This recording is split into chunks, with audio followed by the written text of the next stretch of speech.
Okay, everybody, we're ready to go on air just about. We have our friend Kevin on the Cape here in studio tonight. We'll be right on the air, ready to go.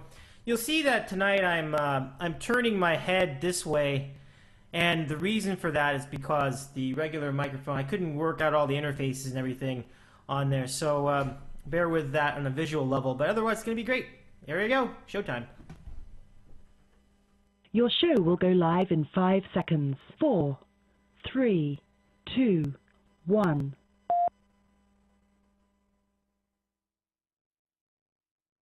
Blog Talk Radio. Here comes America's favorite moment in sports talk podcasting.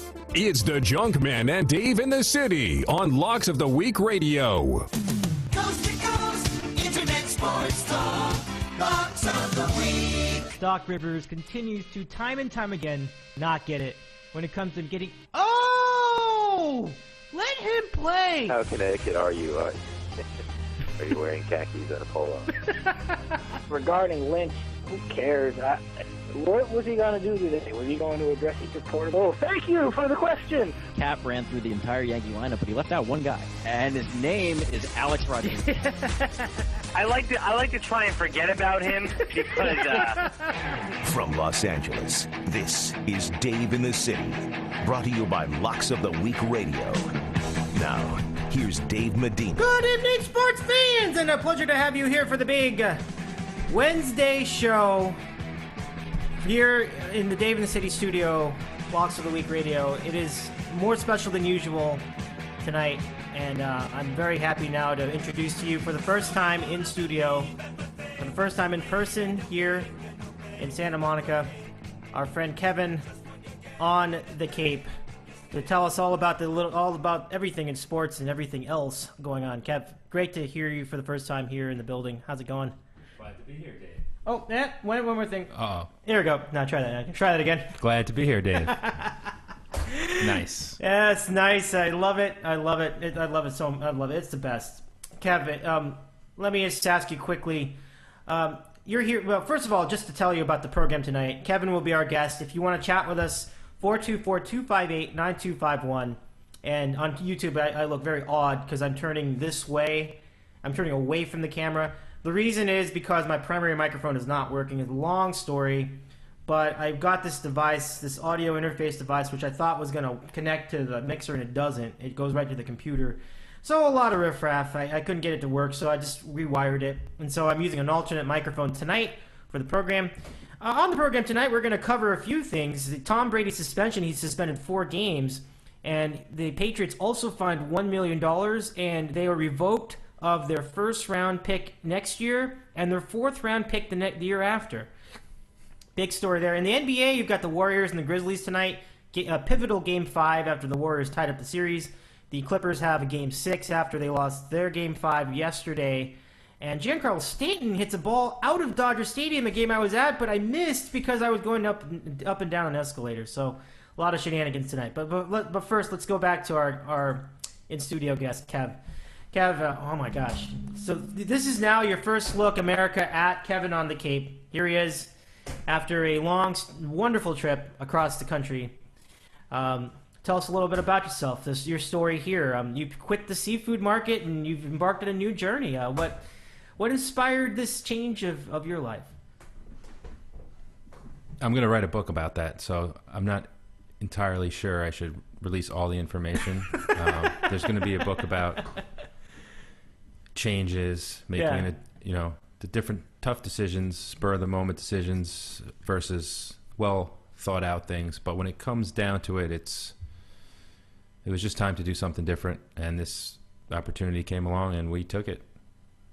I like it, man. It's a lot of guys find themselves trapped in their lives because you get weighed down by your daily obligations. You've made the rare move of breaking free of that. You did it before with NBC Sports. You've done it again here. I'm really mesmerized by the whole affair, and I'm rooting for you, buddy. I really am. That's what the book's going to be about, Dave. So you can write the forward. It sounds like you got an idea. Hey, of all right. What we're talking about. I'd be happy to. I'd be honored. If more people knew about you, Junkie, I really think that you would. I think you really would be quite a sensation. I mean, if people knew what you were up to on YouTube, you would be getting major hits on the YouTube. I do currently have 22 followers on my Instagram page, which is only 3 days old. So we're working on that's amazing. Yeah, that is amazing. 22 followers after like what? Just hours?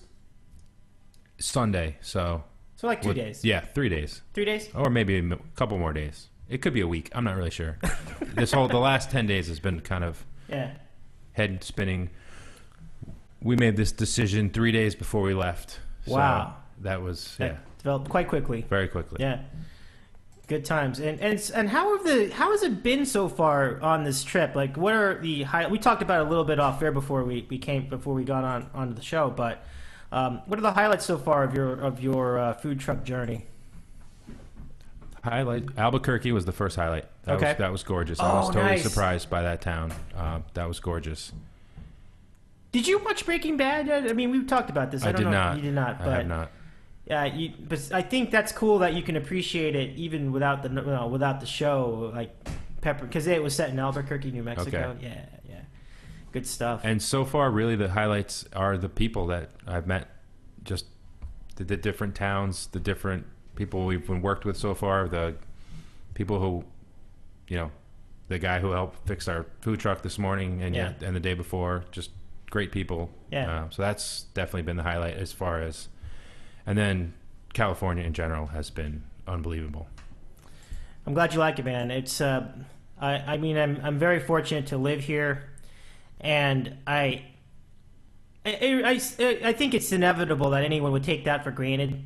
And it's always, for me, I live for the moments where people from out of the area come here for the first time, or even if not for the first time in a while, see all the sights and just get a real feel for the inherent beauty here of Southern California, or just any part of California. I mean, California is just a beautiful place. It's been, I called it a few times sensory overload. I couldn't stop looking and running my mouth about the stuff I was seeing, and San Diego was nice, but when we got up here, starting Monday, which also happened to be my birthday, and had the day off to go up to, I'll probably pronounce most of your towns wrong, but the Santa Ynez Valley. No, you got it right. All right, that's nice. Perfect. That is right on. That was Monday, and it was 3 different vineyards. Mm-hmm.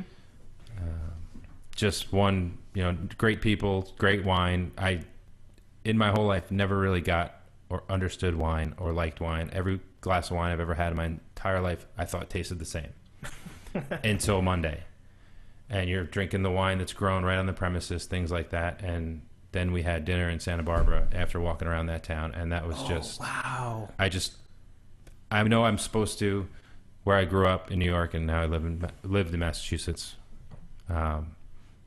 Sort of trained to not want to like California. Yeah. Like the people that we grew up around, California was always the other coast, and there was so many people and all that kind of stuff. But it's been amazing. I don't want to leave California right now. I've sort of broke it to the girlfriend, because I don't think, I told her, I was like, I know you don't want me to like this as much as I am, but I love this entire town. This Southern California is it's just unbelievable. It's something that you've said to me that you've always dreamed of, going to California and being a part of this culture, and it just thrills me to the bone that you're now in on it. I mean, and it's just the beginning. I hope that this is the first of many trips out here, and maybe even eventually a life here. So yeah, I was excited. The Santa Barbara thing kind of really got me going, and then you look in the real estate magazine and you see how the condos were $900,000, and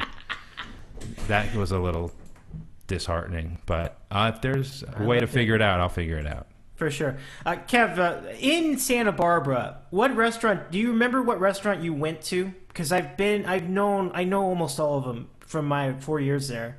Where were you at that? Where did you have your meal that night? Dinner was a place called June. Okay, I don't remember that place, but right, of course. I'm sure. Sure that's how it works. But whereabouts? We don't really. One of the best parts about the last 2 weeks is we don't over plan every destination, or You know, Right. I mean, sure, we look on the internet for different areas. You don't want to get stuck in a shady kind of neighborhood, especially if you're from out of town. But we don't say we're going to have dinner here. We're going to this. It's just sort of, we walk around, the place looks good, we pick it. Right. And that's what we did with that night. We just walked past it. She looked at the menu in the window, and I looked around, and it was a small place, but they sat right down, and we just got there right before it got the dinner rush, and it was great. People were nice. The food was great. The beer was good.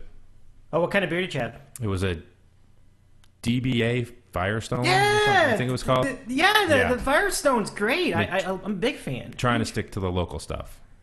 You know, that's definitely as local as you can get with Santa Barbara, because that's brewed up. I forget exactly where, but it's in the county for sure. Right. Yeah, it's terrific. I grew up. I mean, that was my bread and butter beer when I lived it down there. Firestone was great. Yeah. DBA is a good choice. Yeah, a lot of good choices. They have a lot of ones. Like they have DBA. They've got the regular Firestone. The one I've been into now is a much darker version called the Wookie Jack. I discovered this in a place near me called Father's Office.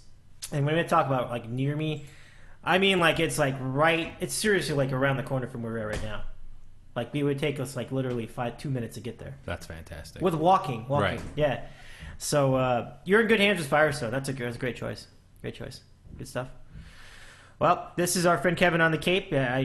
He needs no introduction, but I give him one anyway. I mean, I wanted to just thank you since I have you here, I want to thank you for the 4 great years doing this program. This has been really what it's all about. I mean, you are, for all intents and you are my co-host. I don't really have it any other way at this point. So thank you. You're welcome. Thank you. Yeah, it's been a blast, and we've had those shows where we can go the whole 2 hours, and it is really not a problem because we just have enough to talk about some of those nights. So we have a lot to talk about tonight. That's not really an issue. Much to discuss, but again, if you're here to do a straight-laced sports program, it's probably not going to happen tonight. But we'll touch on it as much as we can. But I do want to invite you all to subscribe to our channel. You can follow us here at DITCOW, or just subscribe here on YouTube. And don't forget our website, www.ditcow.com, where you can buy some cool T-shirts to the effect to support the program, and we've got some show themes on there, some catchphrase, stuff like that. So, good. So here we are again, continuing the thread about the California sunset. Have you had the privilege of going to the pier yet? Did you check that out? Did you have time to go out there during your walk out here? I didn't walk down the Santa Monica Pier. I walked near it, but okay. I wanted to make sure I got back here in time. Oh, nice. Okay, no problem. No problem. No, we can do that after the program. You can walk down there, check out the roller coaster, and all that stuff. It's a good time. There's a lot of places to go around here. Really good. Great. So on this food truck, I'm curious, what do you sell? What is your cuisine here on the food truck that you guys take around the country? That's one of the best parts. We're not selling anything. They're all free samples. It's more of a product brand awareness tour for a family farm from Northern California. Okay. Actually, Lundberg Family Farms. It's mostly brown rice, quinoa, the rice cakes. They do all that kind of thing. So they picked 3 different items that they're sort of on the newer side. I mean, they've been around since the 30s, but they picked the sriracha rice chips and guacamole dish. We're making the like a vegetable fried rice with quinoa, but sort of like a healthy version. It's not fried rice. It's their take on fried rice. So. Mm-hmm. And then there's rice cake with Nutella, fresh fruit kind of. It's almost a healthy dessert kind of idea. So we set up the truck. Each location we get a local 1 or 2 early 20s girls so far, but guys and girls, and they are outside the truck handing out coupons and getting people over the truck, and we're inside making the stuff and making everybody happy when they come by and they try the free samples, and then they get a tote bag and they talk about the farm, and some people know the farm, some people don't. It's in Whole Foods mostly, Right. had the, sort of the health food aisle in the other major stores. Oh. But yeah, it's been pretty cool. It's basically it's the whole company is pretty much founded around the organic kind of brown rice and eco farming and responsible to the land and the people and that kind of thing. So it's a really good company, which is one of the reasons why this decision was made so quickly. It wasn't, Right. no offense to, Budweiser or Coca-Cola or anything like that, but it made it a lot easier decision that we were going on the road for a really good company. That is good. I truly support the ones who give back to not only to the community, but the ones who give back to the ecology and the environment. That's really great. Efficient environmental use and whole natural anything is. I'm a huge fan. I'm such a huge fan. So I salute both of you for making the decision. So really great. Now the truck will be going apparently everywhere. Am I right? It's kind of cool. It's sort of like in the Rolling Stones, but I'm not that cool. Each this week is a new city, a new place. Staying in interesting hotels. But yeah, so it was last week with San Diego, and during the week are retail stops, they call them. So you're outside of a Whole Foods or you're in a parking lot outside. We did the downtown mall in San Diego, just literally parked on one of the street on the side of like right in front of Macy's and set up there. And this week is retail stops and then a strawberry festival in your hometown of Oxnard, California. And that's what it is. It's each week. Next week's Boulder, and it's it's a couple of events, like I said, during the week, and then there's a Boulder. There's a festival there all weekend long, which is 3 days, and Chicago, Minneapolis, Dallas, Austin, Atlanta, Philadelphia. I think I hit them all. I think that's all of them. But yeah, each week is a new city, a new town. Even Philadelphia. Well, that's well, you'll get through that pretty quickly. Don't worry about it. Yeah, that's the end. That won't take too long. Yeah.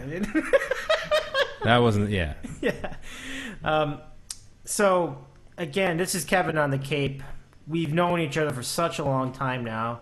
It goes back to June 2011 when I was doing this thing called Random Questions, and I was asking people on chat when we used to have chat. Remember that? We used to ask a question. People would ask just anything. It doesn't have to be a sports question, and I would just answer it. And then you called in one day, and you were like, "Hey, my name is Kevin on the Cape," and because I remember I didn't know what to name you, but then you said I'm on the Cape, so just call me Kevin on the Cape. I'm like, that sounds good. We'll go with it, and we just took off from there. It became a much better feature because of you. So, as I said earlier, it means a lot. It means the world to me that you've really been a part of this. That was a long time ago. It was. I can't say that I had hair then because I didn't. But yeah, it's been quite a ride. It has been quite a ride. Right. So we want to continue that ride tonight, and to do so, we encourage you to go to Twitter and tweet at DITCOW with your question. If you'd rather call us, you can call us right on the telephone, 424-258-9251. And we'll be busy chatting tonight here, physically in person. So if we don't get to you right away, be patient. We'll get to you. We'll check the phones every now and again and make sure you're here. So we're here. And by the way, we will be here until 9 o'clock in the West. That's midnight on the East Coast. So looking forward to all sorts of good things tonight. And boy, it's I'll just give some quick updates on sports. The Rangers and the Capitals, and I'll admit I haven't really been watching a lot of this game, but it's been very tight, and it's tied at 1, and they are going to overtime. So Junkie and I will follow this closely. We got it on a TV down in the corner. We'll let you know who wins the game. But obviously, if you are following the game for real, you could put it on and then put us on at the same time. Mute the audio and watch us. So hopefully you'll do that, but you don't have to. All right, so let me ask you a few random questions of my own, Kev. Let me start with this. Okay. Let's see. Have you been in and out yet? No, that's been sort of a theme for the last few days. Oh my. I've heard, you talk about it all the time. Yeah. I I still don't know or understand the craze about it. You know, I'm going to be honest with you. If you probably are going to stay that way after this, but it's still worth trying it once, just so you can say you've been there. We pulled off to get gas on the way to LA. We left San Diego Sunday, and I'm driving down the road, and I was like, there must be an accident. Everything was backed up. So we turned around, and I realized it was the line of cars waiting to get into this hamburger joint.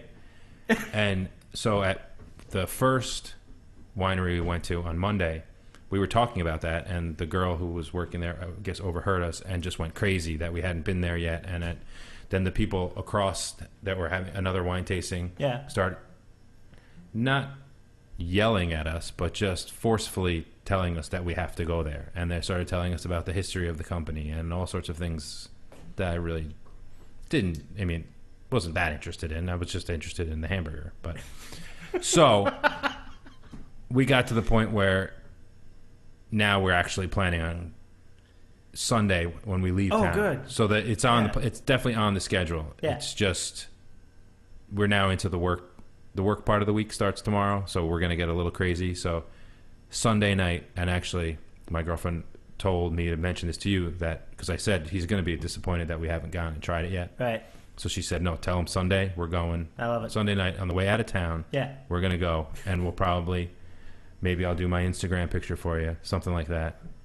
Chucky, we gotta let everybody know, what is your Instagram handle? Who are you on Instagram? Like, what's your username? Well, you're going to like this because obviously you know my long history of Bob Dylan fandom. Yeah. So I was looking for something, an album title, but I didn't want to take the actual albums, and maybe, if I got too huge, maybe he'd sue me, if I picked one of his song titles or something. So you're all familiar with Blood on the Tracks.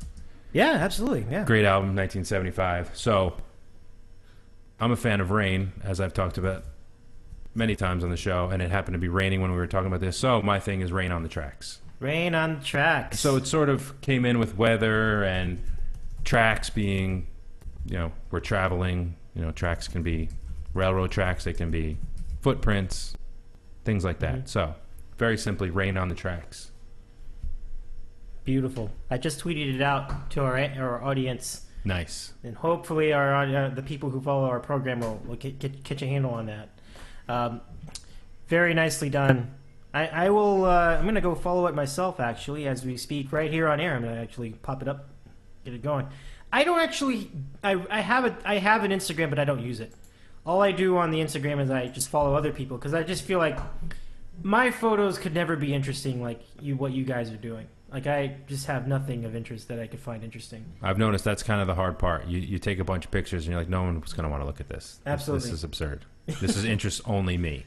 And that's what you have your cell phone pictures for, or the pictures on your computer. You don't want to. So deciding on what to put out for other people to look at and then write a caption for you, it's got to be. You're sure your mom's going to be interested and your sister's going to be interested, but you want to expand it a little further. For sure. Now let's just see. Let's see if we can locate him on the Instagram. Whoa. I just got this picture. Who is this? Oh, you can't even see it on the.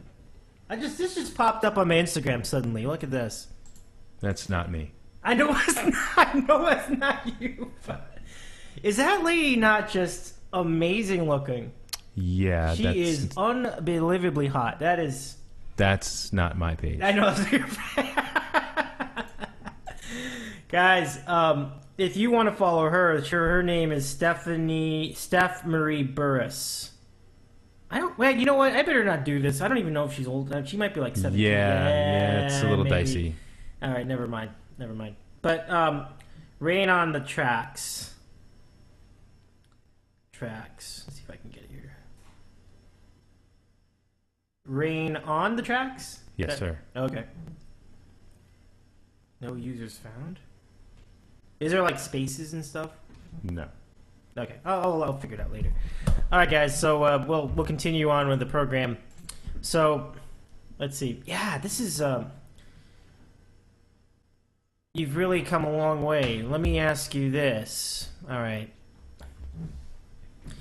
Have you had the chance to sample any like local radio coming down, from the Midwest into here? Have you noticed any like different shows other than like what you used to listen to back in New England?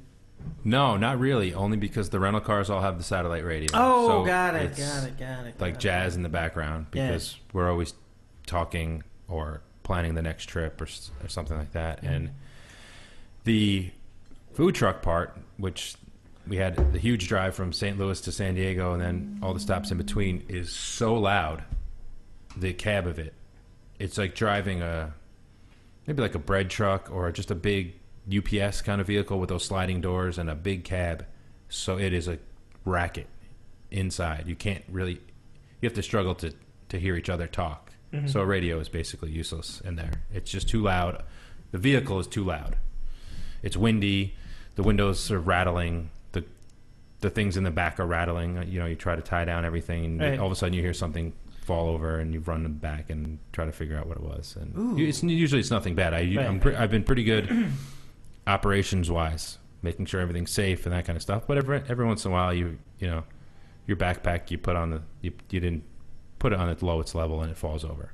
But so radio's been kind of difficult traveling. Got it. Not the worst problem in the world to have though, because I used to have satellite radio too, and it really was. It's really good for road trips because like sometimes you just don't have the time to decide what you want to listen to, and you just want. I feel like listening to this kind of music. You just put it on and there's no commercials. That just the fact that it doesn't have commercials goes a long way with something like that. So you can drive all over, and good times ahead. Okay, so let's see. Next up on my long list of questions. Let's see. Samples. Have you ever? Let's see. What's your favorite sample on the truck? Do you have any favorites that you've enjoyed the most so far out of what you've served?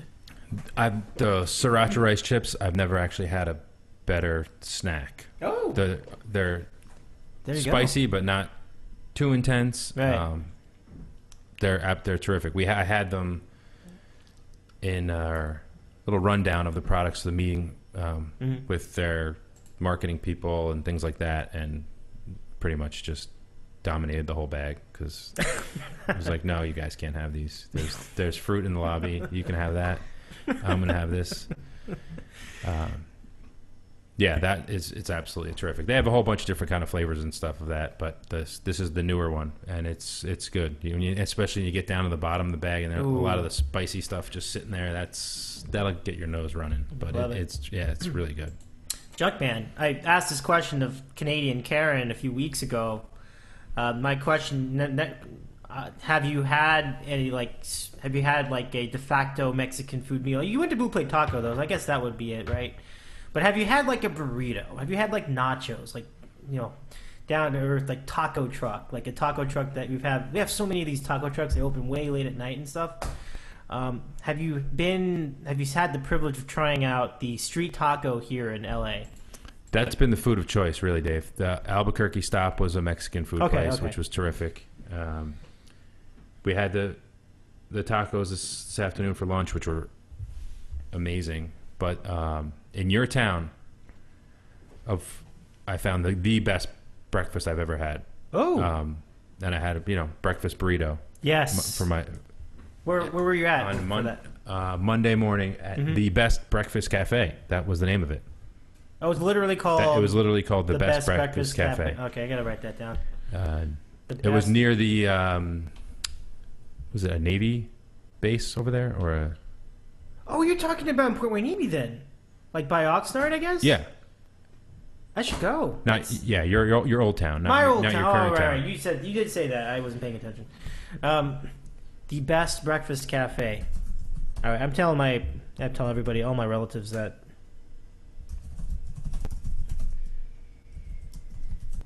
All right, that's sweet. Yeah, that was terrific. That was a great breakfast. People were nice. One of the kind of place where you get halfway down in your coffee and they're filling it right back up. Little things like that make me happy. I like that. Yeah, it's good service. That I remember we were talking about like the water test or the coffee test. Both the coffee test and the water test are the easiest thermometers for how good the service is. And if they're filling up, but remember we also said that we don't want them filling up your coffee too much because then it messes up the. Some people do. Some people are like that. Right. I'm not one of those people. Okay. Some people have their system and their levels of sugar and milk or cream or whatever, Right. but I'm not like that. Just keep filling it up. Good deal. Yeah. Good deal.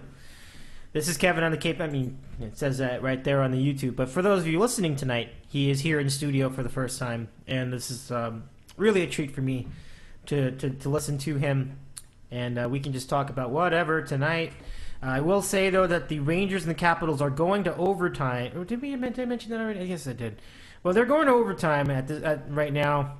And again, we'll keep an eye on it. Like, the Warriors game is about to start any minute now against the Grizzlies. That's taking place in the Bay Area, which represents where your new employer is. And so, it's what I think what's really funny about that is that they went with a couple people who were not from California, and I thought that was interesting that they would go. I guess it doesn't really matter because you're traveling everywhere anyway, right? So. How did you find out about them? This was actually a last-minute thing for everyone. Wow. Their original couple backed out at basically, I guess, a day before their training was supposed to start. Right. So my girlfriend had worked with the tour company that sets these things up maybe 5 years ago, and she was one of their main people. So in a, I don't want to say panic, but they had to fill this job, and so they started at the top of the people they wanted to get, and she was on the top of their list, and it was for two people. So she talked to them about me. I talked to them over the phone. We were sitting in her 93-year-old grandmother's nursing home in North Carolina during all this. Oh, right. Going back and forth. I was on the phone with their people, interviewing over the phone. She was talking to her old boss. And by the time we got to the Charlotte airport the next day, they had made us the offer to do it, and we accepted pretty much in the airport and found a place to print out contracts and sign them and send them back. And then by that Sunday, that Saturday, I was on a flight from Logan to St. Louis. Wow. I mean, it's amazing how quickly things can change in one's lifetime. And that's really one of what life's all about, I think. When you can go that quickly from just a ho-hum grinder work style to being on the road, traveling the country, seeing America for all it is. Yeah. And I haven't even done that yet. I mean, I've only seen the West Coast side of it. Right. So I think this completes like everything, the whole entirety of because you've seen the Midwest, you've seen Colorado, you've lived there for a while. Yep. This is your first time visiting California and New Mexico, and right. I don't know did you pass Nevada at all? You passed Arizona, right? Yep. Okay. We went through northern Arizona straight down to the bottom. Okay. Pretty much cut the whole state right in half, which was unbelievable. Do you know the Tonto National Forest by any chance? I am not familiar. No one is. Oh, no no one that I've told about no this one. story, because I think the Grand Canyon, which is a little further west, gets all the publicity, obviously. Right. This thing is gorgeous. I couldn't believe we were in Arizona for the first hour. You're with these tall trees and the fog coming in. It was just beautiful. It's probably an hour and a half north of Phoenix, maybe 2 hours. But yeah, you cut straight across from Albuquerque. You hit this forest, and then we went south, and just the elevation changes. I think we were at 8,000 feet, and within 40 minutes, you're back down to almost a mile and a half down, around through Phoenix, and then we stopped in Yuma, which you can't even get any further south than that. Right. For that night, we stayed in Yuma, which is driving across the U.S.-Mexican border, stopping for border patrol, things like that. And that was one of the more amazing parts so far of the ride across was this forest that I had never heard of myself either. And we stopped on the side, took pictures, things like that. It was just amazing. Beautiful. I gotta make a point of doing that someday. I've been as far as Scottsdale, but I know I want to check out those mountains and the plateaus. It's really, really cool looking. There's a redness to the rock there, which Yeah. I think is really, really gorgeous. Absolutely. You can't see anything like that in California. No. I mean, it's really great.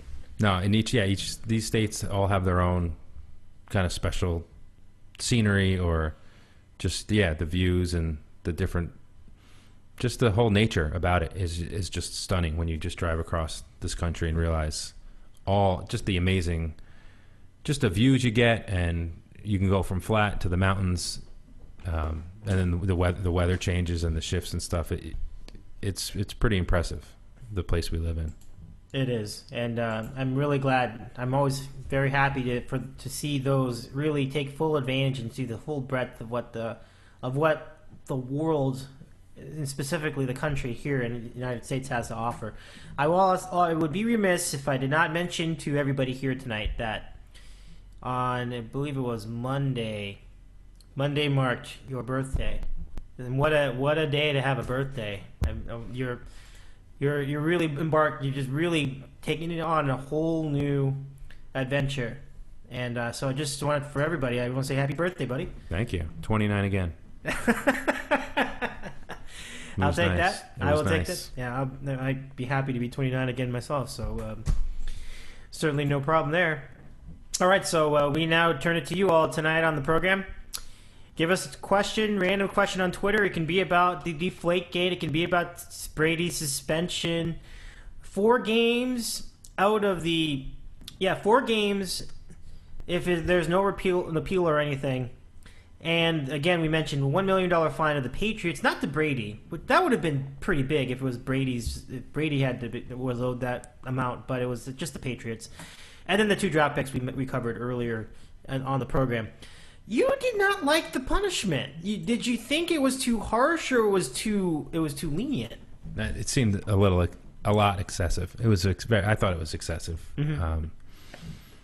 Just with what's going on, or if you just look at the past precedent of what was alleged, or it even seemed like that report, nothing was really proven. It was just sort of a whole lot of circumstantial stuff and text messages and things like that. It was very confusing to me how if you find the player guilty, you suspend the player. So where does the money and the draft picks come in? If you found the team guilty, I could see that as the punishment, and you don't suspend the player. So it seems confusing how everybody got hit between the money, the picks, and the player. It sounded, I don't know if this is the new NFL. This is, now they're just not taking any crap anymore.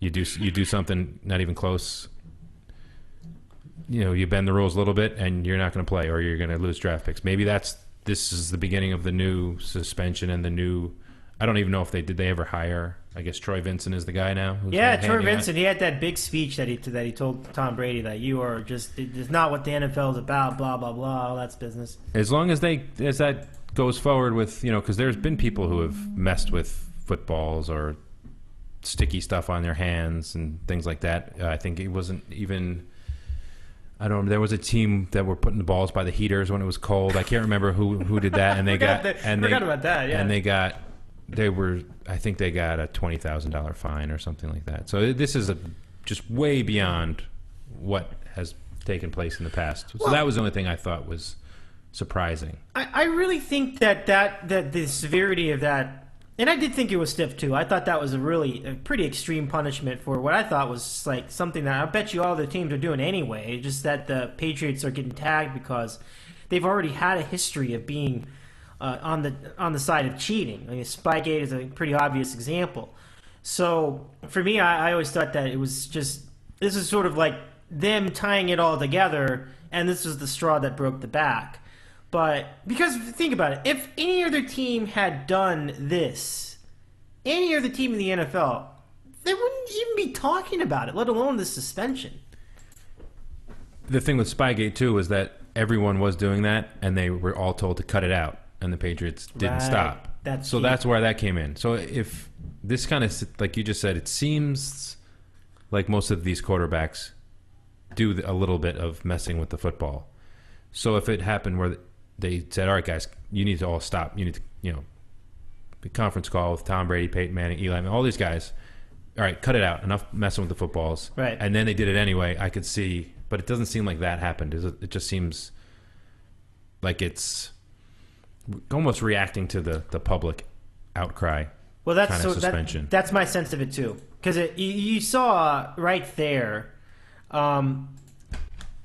you saw basically that. I'm gonna write this Tom Brady suspended caption for the YouTube audience, but you saw basically that was done essentially to really wow the crowd. And I admit that's similar to what Adam Silver did with the Donald Sterling penalties that he levied, banned from the NBA for life, and the way he said it was very emphatic, which I think was good, but it definitely was done with an ear and an eye on getting the attention of the media. So I felt that way too. What was the other point I was going to make? Because that's a really good point you make, and I was going to say that with the I think just as you were saying, the fact that the Patriots were brazenly refusing to cooperate was the biggest reason. That's really why they got tagged.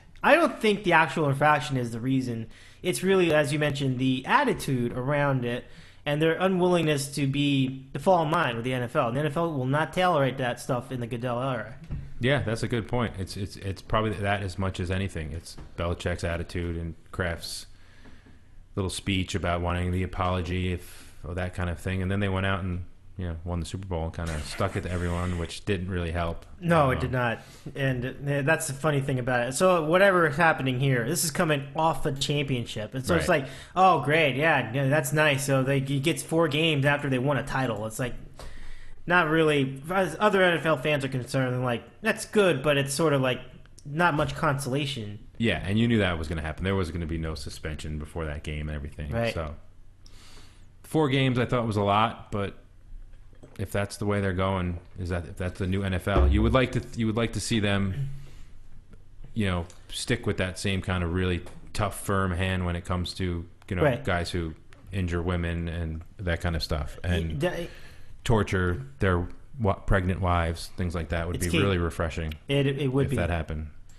Yeah, I mean, I think what we're asking for is consistency. So if the NFL is moving to a stronger, stiffer punishment for things like this, it's fine. Be consistent. That's what we are looking for with the league. Just be consistent. Don't just give this guy 4 games, and then if somebody actually, I don't know, sends in shady plays, you get 2 games. That makes no sense. Right. Be consistent. Absolutely. So yeah, if you're messing with the football, you get 4 games. If that's going to be it, all right, that's cool. But you also would like to see them be a little stricter across the board. Oh man, and how about I don't know, you've been on the road all this time, but how about those fans? And you get fanboys everywhere, but even in a situation like this, Patriot fans trying to say it's unjust. How could they do this? It's just marching outside the league offices. I just got I got a real kick out of it. I was really laughing watching that go down. But we're not surprised. I mean, this is how fans are. Some fans are just completely delusional. Yeah, that's absolutely true. I didn't realize they were marching in front of the league office for Tom Brady. A couple of them were. That's true. I saw. Wow. It was pretty. I wonder if that was sort of like the A-Rod, how he paid guys to march for him. Maybe Brady had a couple of people. He's got deep pockets. Maybe his wife sent a couple of models down to New York, Lower Manhattan, to the NFL offices just to protest, get in the news. Yeah. Well, these guys were not models; these are dudes. But I know what you mean. Just getting in their face at the office. I totally get it. Yeah. So that's the chapter for now. I got a report. Really, it was just a tweet that suggests that Tom Brady could argue this in court, and he could be absolved of the entire suspension, which is going to anger the media a lot, but I actually think that that's a realistic possibility too. I feel there's going to be an appeal. We know that's going to happen. But don't you think that there is a chance that that his punishment could be reduced a lot, or even the whole thing? Who is the appeal to, though? I always wonder that. Good question. Is it Roger Goodell gives you suspension 4 games, and then I appeal to Roger Goodell. Well, Is that still how it works? no, here's what it is. So Tom Brady, here's the article, could have a strong chance of winning Deflategate. And if we look at it, it's... and usually, yeah, that's correct. The appeal would be via the NFL Players Association. This is according to SBNation.com. And his team, I guess that means his legal team, assembled by Brady, is said to be very, very good. That shouldn't be surprising. If you have a lame legal team and you're the best one of the most high-profile quarterbacks in the NFL, that certainly makes a lot of sense. It should happen. If you didn't, it would be very disappointing. So basically, the point is you could win the appeal, and I guess, like you said, who is the appeal to? I think it's probably to the league office, but via the Players Association. So that may play that. So stay tuned. I guess is basically the end of that sentence and comment. Yeah, I'm sure he'll appeal. He might get 2 games, but yeah, he'll miss a few. Well, I can tell you what, if Brady gets all these games, and I'm going to say it again because every time I bring it up, he's the first one to have mentioned it. But last Friday, a guy on the classic rock station I listened to, 100.3 The Sound, Andy Chanley, brought up the point. He is a Colts fan, so he brought up the point that if the suspension plays out the way it was intended, the first game back from the suspension, which includes a bye week for the Patriots, will be Patriots against the Colts. Now that would be very, very fitting, and that would really be, this whole thing coming full circle.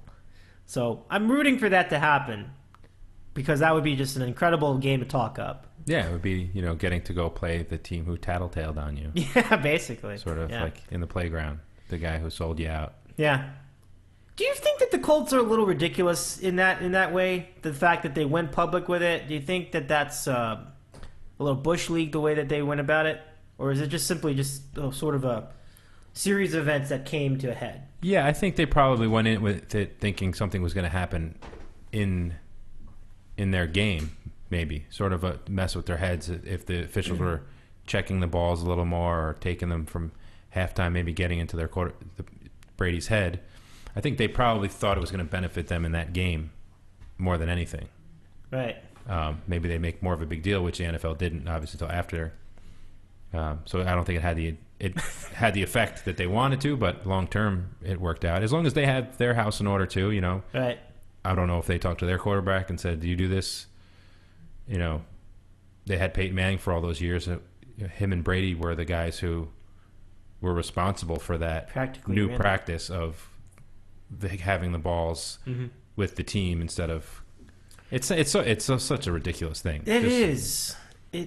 That's right. I remember it being said that in the old days they couldn't do anything with the ball. Right. They just got the ball and you play with the ball. Right. It was a system.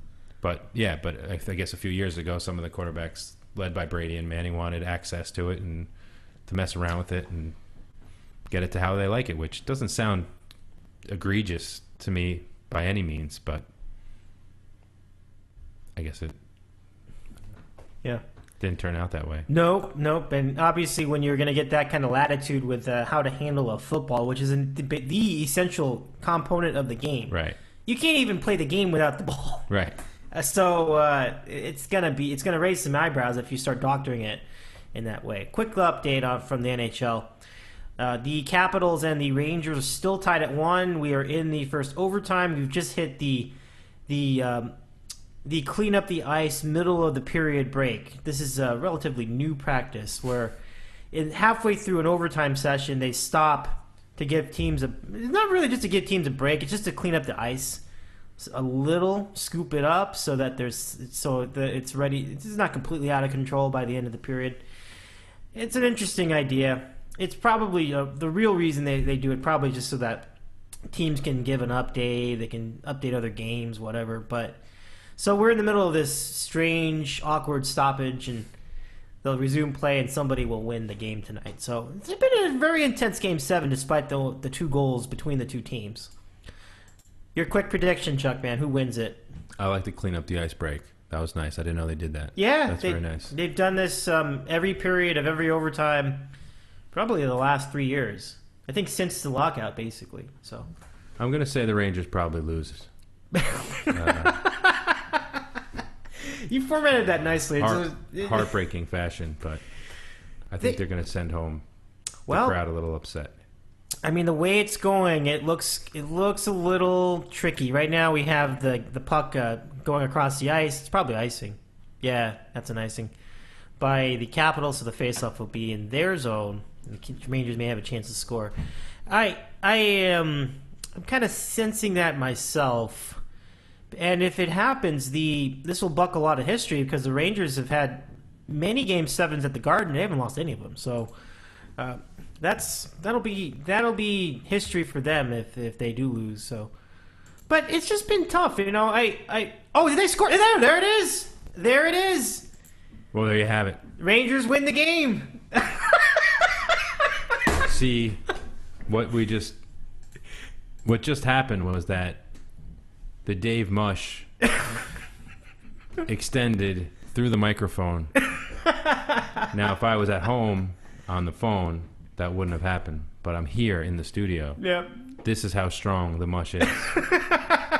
That is pure mushness. And now we're watching the Rangers celebrate. And I did it. You did it. Yeah, that was me. The Dave Mush had, like, the force. It just kind of... It's unbelievable. Took itself into a spiritual form and entered the junk man. I never really believed in the mush until now. And it's amazing. I really feel bad for the Washington organization. That really sucks. Sorry, guys. Oh, that's well, congrats to the Rangers once again. They are going to the conference final, and they're going to meet, after this exciting 7-game series, they are going to meet the Tampa Bay Lightning, who are an exciting young team and a good offense. So we're going to be in for some fun hockey coming up in the next week. And, you know, I take a little bit of responsibility for this, too. I sent a text to both Beebs, who would be Rod in New Jersey, and Panther, a.k.a. Mike in North Jersey, and I asked them, because the hashtag that the Rangers have been doing is change the ending, hashtag change the ending, and that goes back to the Cup final last year when they lost to the Kings. That's my team. And they want things to be different this year. So their theme is change the ending, change the ending. So they tried to change the ending, and they were down 3-1 to this team, and they looked pitiful. They looked just miserable. They couldn't score.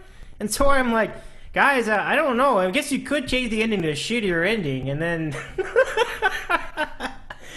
the rest is history. Now they've come back from a 3-1 deficit, forced this Game 7, won the Game 7. What a day for the Rangers. Congrats. They changed the ending. They did change the ending. They were going to be swiftly eliminated. They were down to the last minute. Not just like they were down to the game and they were going to get eliminated. They were down to the final minute of the game. They were down 1-0 to the Washington team. Game 5. I was at a bar. I was at Barney's Beanery looking at this. Canadian Karen, Coach, and I, we were all just like hanging out at the table.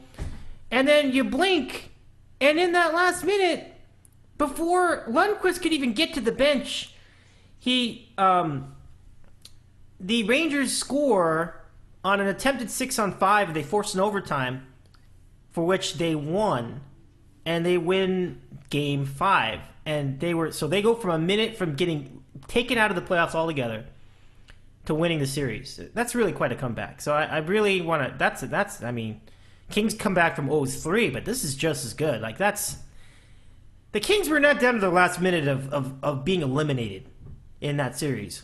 This team was, and so to do that and come all the way back is incredibly impressive, unbelievable. So, all right, so live mush on air, pretty good. Yeah, pretty good stuff. Good stuff. Yeah, there's your replay. Some guy. Who is that guy? I don't know. He's got an A on his shirt. Not sure what that means. 21. 21.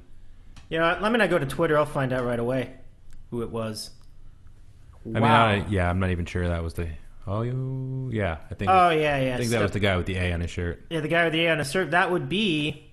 And there's a guy with the C on his shirt. I'm not really sure what that means either. That would be Stepan.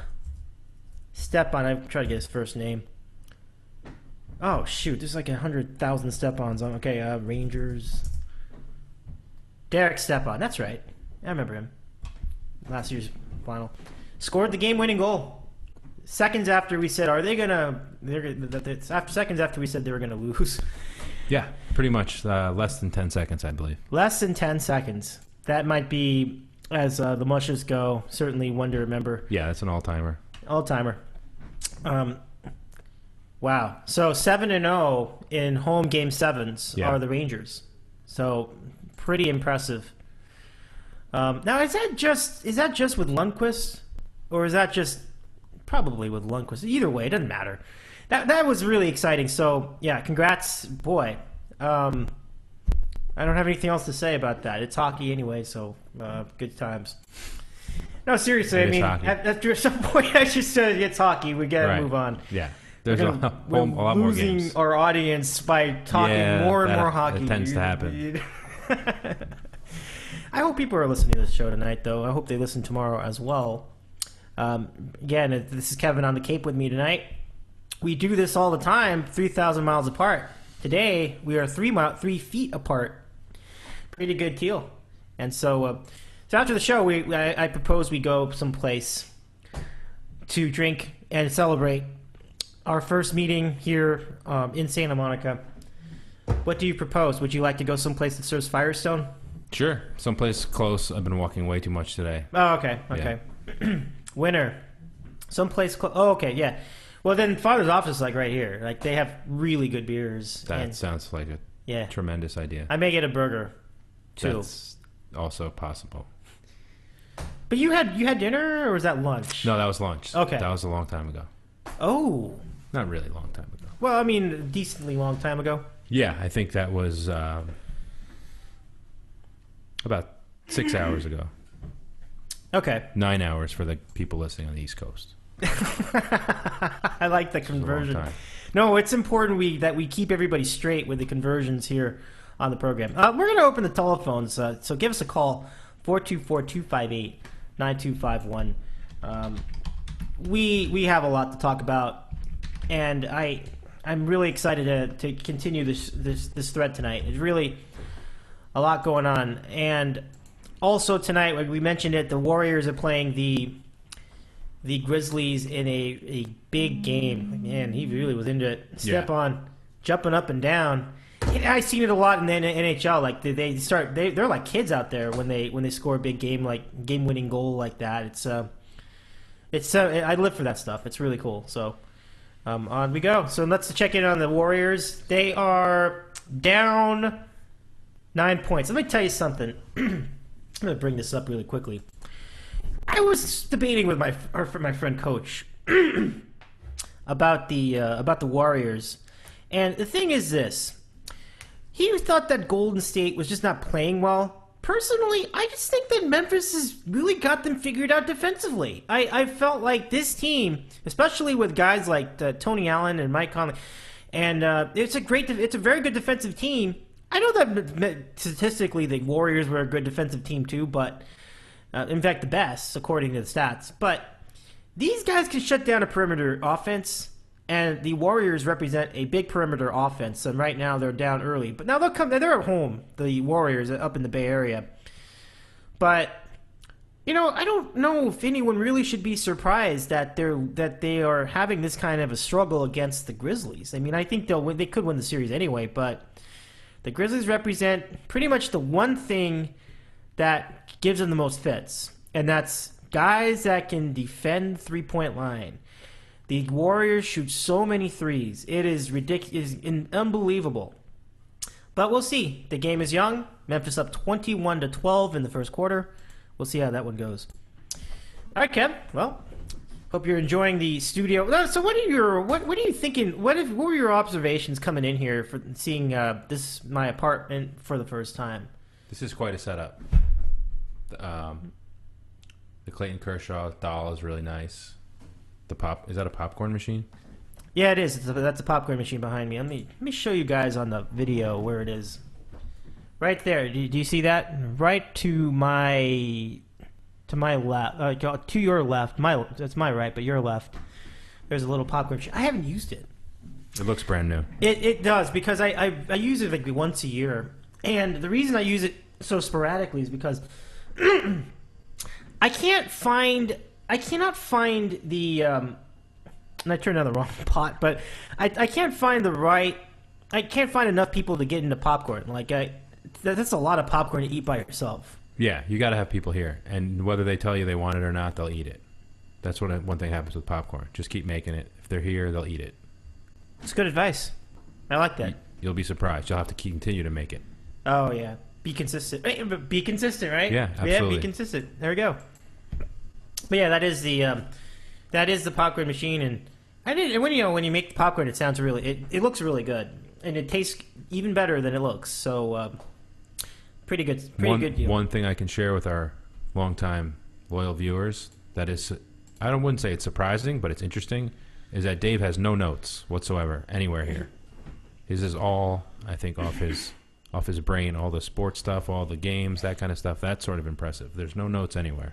Well, thank you for that, Junkman. I do have notes when there's a really big topic, like when there's like something like the draft. I have piles of notes. I was just writing like reams of paper of notes. But basic stuff like this, I'm just going by what I see on Twitter, what I see during the game, and just simple memory. And so I actually feel like I kind of lack in that area, but at the same time, I'm usually good at getting the basics. Like I can figure out, okay, what's the series? Right. What's the score? Who's winning? What's the history? What's the relative history? Little things. That's just stuff you pick up over time. So, well, thank you for that. I don't even know if I can really do. I mean, I think if I had more time to prepare for a show, I would. Right. But I'm very thankful that I have enough to go with when I do this program, because ultimately it's really about your take, and the stats and stuff are just there to help you. I also use my laptop. Like I use, I go to my laptop and I punch up stats on there too. So that's how nice. I keep it straight. Yeah. Speaking of keeping stats and keeping it straight, baseball this year, it's off to quite a start. I mean, you've got a lot of teams that have off to really fast starts and guys that are just abysmal at the same time. Red Sox are about what I thought. Pitching just isn't that good. Yeah, they're pretty bad. Yeah, they stink. They're not good. They are not good. In my show prep, considering how busy this last 10 days have been, was this morning at breakfast reading the Ventura County newspaper sports section, which had mostly high school baseball in it. Exactly. You're right. So I could talk a little bit on that. And then just reading the standings. And holy crap, the Houston Astros, really? Yeah. Are in first place. It's a true story. That's really that. I asked one of the waiters if this is this a current paper? What is going on? Is this 1986? Yeah. That was the most surprising thing during breakfast. Yeah. Not that the Red Sox were terrible, because we kind of knew that was going to happen. But right. Yeah, break up the Astros. The Astros have a lot of youth on that team. I haven't really had a chance to really look at what they've got, but I remember they have Scott Feldman, they have Jose Altuve. They had who's the other guy that they have that's pretty good, but it's a young team. It does seem like it might be just a hot start, though, because I don't think the supporting stats are there. That's another discussion I had with our friend Coach, and he is right in this case, because the Astros look like they're starting to luck their way into some of these wins. Their run differentials, it is what it is, but their hitting is what's bad. Like, they're actually really bottom of the barrel in terms of hitting stats. Like, team batting average is not good at all. So how are they doing this? This is the bullpen? I think it's the bullpen. Like the Kansas City Royals. Yeah, exactly. 2.0. Yeah, but the Royals are actually building on that. They are better. They're off to a much better start this year, and these guys just look plain good. But it's a similar idea. Yeah, the bullpen lights out, and actually, that's exactly what they're doing this year. Yeah, the bullpen can really carry you a long way. So, some people thought that the Royals bullpen would let up. They have not. At this point in the season, they are solid. So they're off to a great start. They are a bit of a bully team now, and I don't like the way they're picking fights. That's not good. They're picking fights? Well, because they're throwing at people, and there's like brawls with this team. It's not a good. It's sort of like a bad boys Detroit reputation with the Royals out of the blue, all of a sudden. Yeah, you need one of those teams every once in a while, though. Yeah. Well, I mean, it makes it for captivating television, right?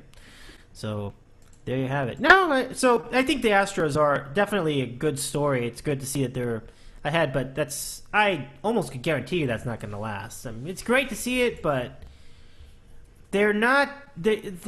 All the stats don't support that continuing. That's the bottom line. The advanced metrics, is that what you're talking about? Don't support?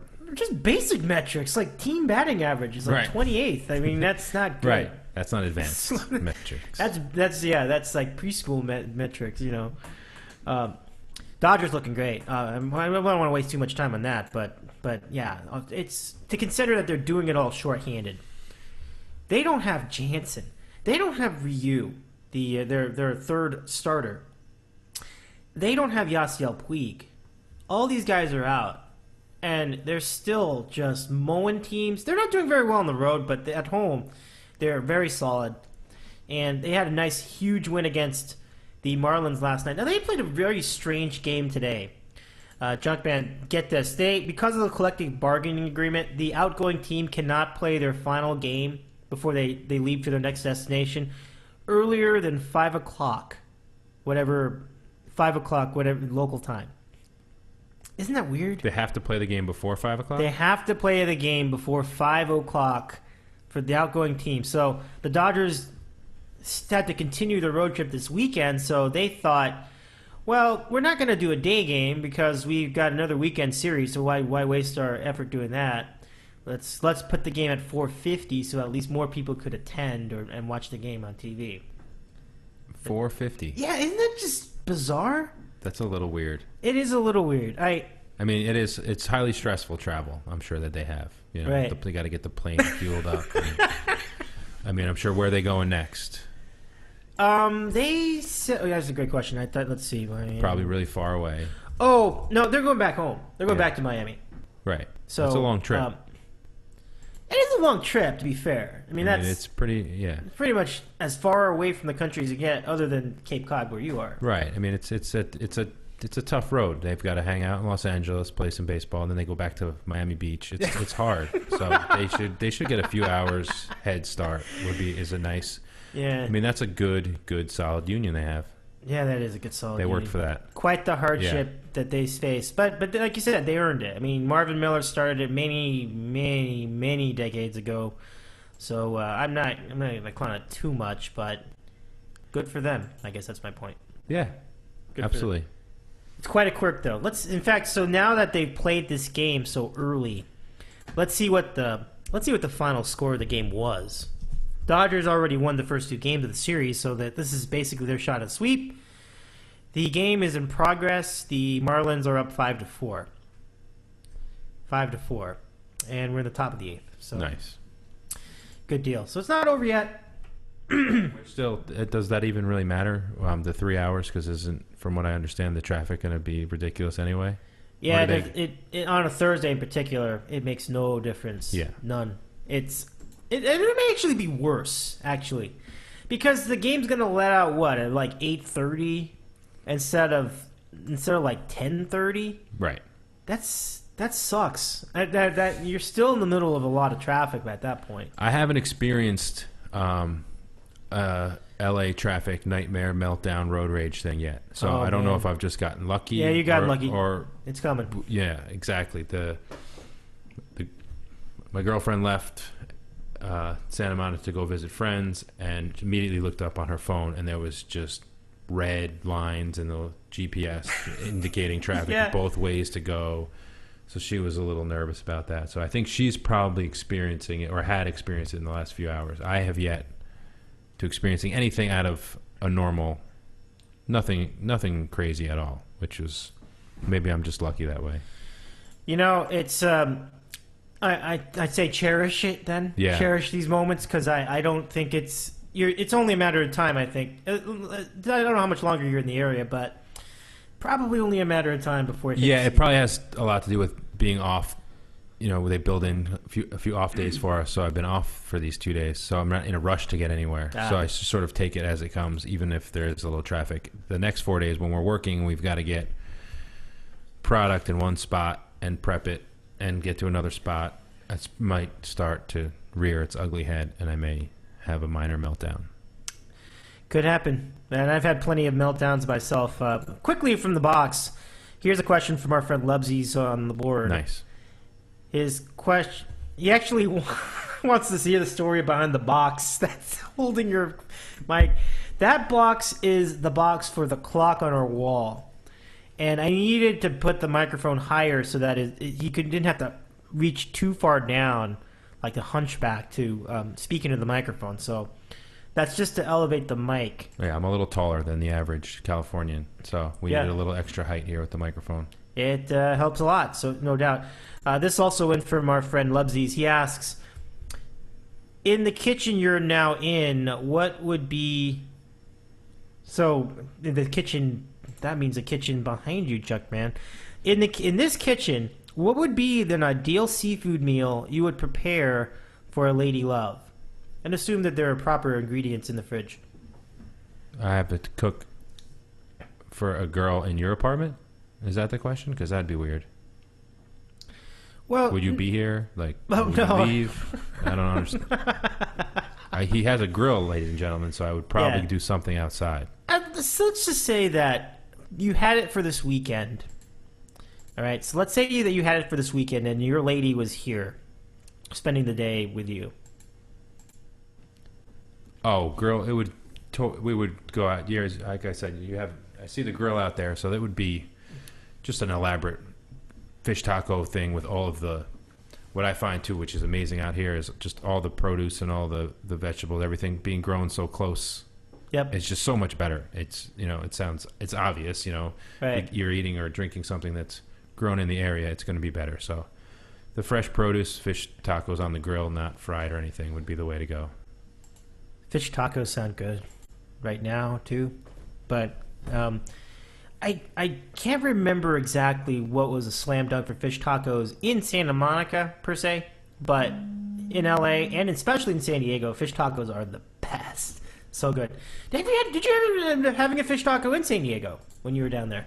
I did not. Oh, they say that's their bread. That's their go-to. Apparently, the fish taco is the best thing they got going. Really? Yeah, I heard that. Now, I had one, and I enjoyed it. The other thing that they've got going is a burrito they call the California burrito, where they decide to... It's basically a carne asada burrito, but they put the French fries in the burrito and guacamole and maybe some sour cream, and it's terrific. That's the other big thing that they have in San Diego. That seems a little excessive. The French fries in the burrito, I'm not sure how I feel about that. Well, consider this. Let's say that you do that instead of the rice. I think that's what they do. Okay. So it's actually kind of a wash. Yeah. I like I go with the rice. I don't want French fries. The rice is still healthier, though. Yeah, I don't want French fries in my burrito. All right. I'd like it, though, personally. But they also have carne asada fries, which is like the fries with so basically without the tortilla. So it's a... but the fish tacos, I like them. I like those as well. Very good. And fish tacos anywhere are good. On a grill, yeah, that's just it's a terrific idea. Absolutely. I like it. All right, let's see. Any more questions? At DITCOW for a question tonight, if you have a question for us. Random questions with Kevin on the Cape right here on your screen or on the podcast. A request to make more popcorn. Let's see. Anything else? Let's see. I'm checking all my sources tonight. A lot of sources. Nope, nothing here. Let me check the other account. Nope, nothing. Okay, so we'll continue. All right, so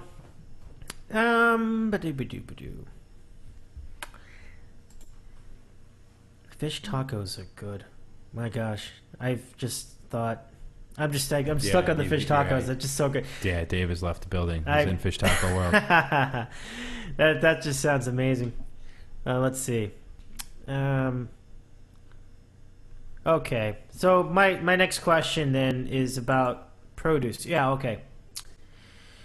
It's not even a question. I'm just remarking about the peach quality right now. It's pretty dismal. The drought has been terrible to peaches, and peaches are practically extinct right now. They finally brought some in, and I'll tell you, they're good, but they're not. It's gotten off to a really late start this year, the peach season. I mean, we're talking May, and this is the first real peaches we've even had locally. So, and I'll say this too.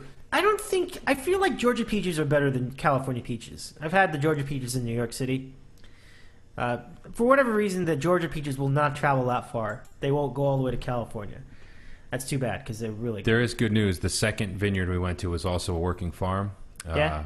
Buttonwood Winery and Farm, I think it was called. And behind the bar of the tasting bar they were at was their first peach of the season. Oh. So this farm has peaches and all sorts of different kinds of fruit, and they make their own preserves and jams and things like that. Okay. And she very proudly showed me the first peach. It was a little small, but it was the first one. She Do you have a picture? I do not. Ah. I don't carry. I haven't gotten. I'm not the social media guy you are yet. I have my iPad here. Right. It sort of fits in your pocket, but it's kind of bulky, so it's a little annoying. So I didn't have it on me then. Okay. So I didn't take a picture of the peach. However, she said a couple weeks they're going to start, and it should go through the summer. They're very excited up there. Oh gosh. So that's a little far That's good. from here, but I'm sure they'll make their way down. It's not that far though. I mean, it's in the state, which to me is huge. So that's big. It's kind of like getting. It's like you broke news here. It's like breaking news about the peach. Literally, I looked to my girlfriend and said, I can't wait to tell Dave this. There's a peach. And sadly, I didn't take a picture of the peach. I should have. It's one of my regrets. That's all right. It's all right. Well, I have some regrets too, certainly. But you know, they're not anything serious. So with that peach, the peach season could soon be in hand. I am very excited about this. I think you're gonna have a good season. It's late, but I think you're gonna. Everything's late. All the weather across the entire country has been ridiculous. So yeah, you're right. Things are gonna be late. Where I left the fishing thing, they got a little off to a late start as well. But reports are coming back that it's getting a little better. So everything got with how cold it was in all parts of the area in the winter. Everything's off to a late start, but there is a peach in, I believe,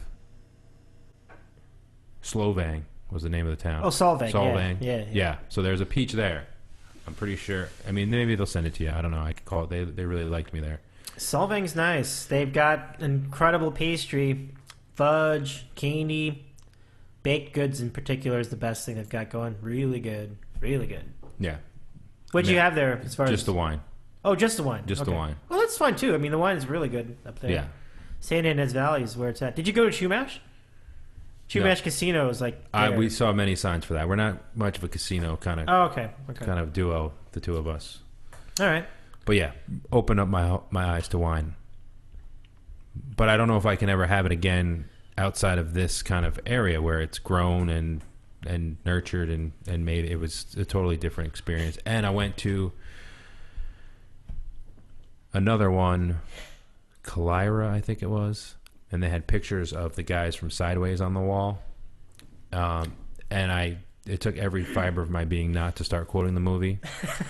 So I'm really proud of that, because I watched that movie no less than 600 times. Yeah. So to get out of there and not make a fool out of myself. Thankfully, it was the first one we went to. If it was the third one, I might have been a little tipsy and started doing some lines from it. But it was the first one, so I was able to not embarrass myself or my girlfriend, which she appreciated greatly. Good deal. Good deal. Question in from Chris. Oh, not a couple quickies is who we call him on the program. Hey, here's a good one. What is Junkman's diet secret? He looks great. Wow, thank you very much. It's diet secret. It's probably the secret to the overall last year of my life, and it's the woman. Wow, that's awesome, man. And I credit her for most good things for the last year. And it's not that she doesn't eat. She eats. We both eat. It's just there's no more snacks. There's no more. We get, your protein, your vegetable, and so at every meal. It's 3 meals a day, all that kind of stuff. But the annoying part is she does make me walk every day, which is really, it's like a lot, because my body is not in the greatest.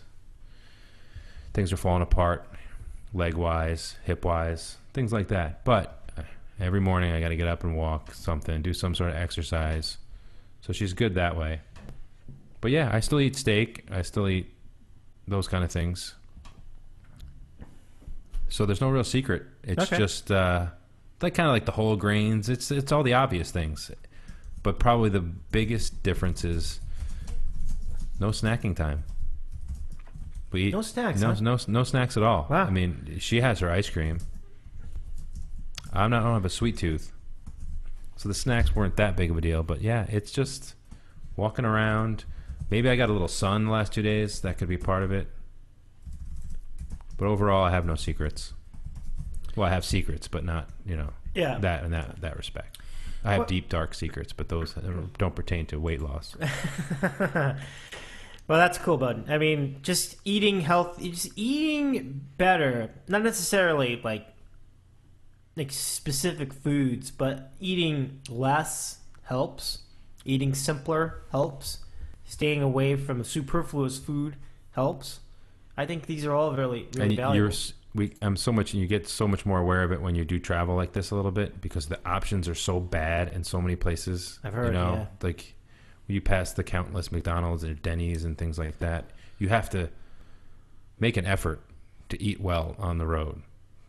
So it was a little challenging at first, but you can nowadays at least there's places like Panera Bread or Chipotle, those kind of places who have decent options for you that you're not going to go crazy. And then we're staying in a lot of these residence inns outside of towns because we have this truck, so staying downtown in the city isn't really feasible parking wise, just safety wise with that truck. You don't want it sitting around, so we're staying a little outside of town, so we have a kitchen now.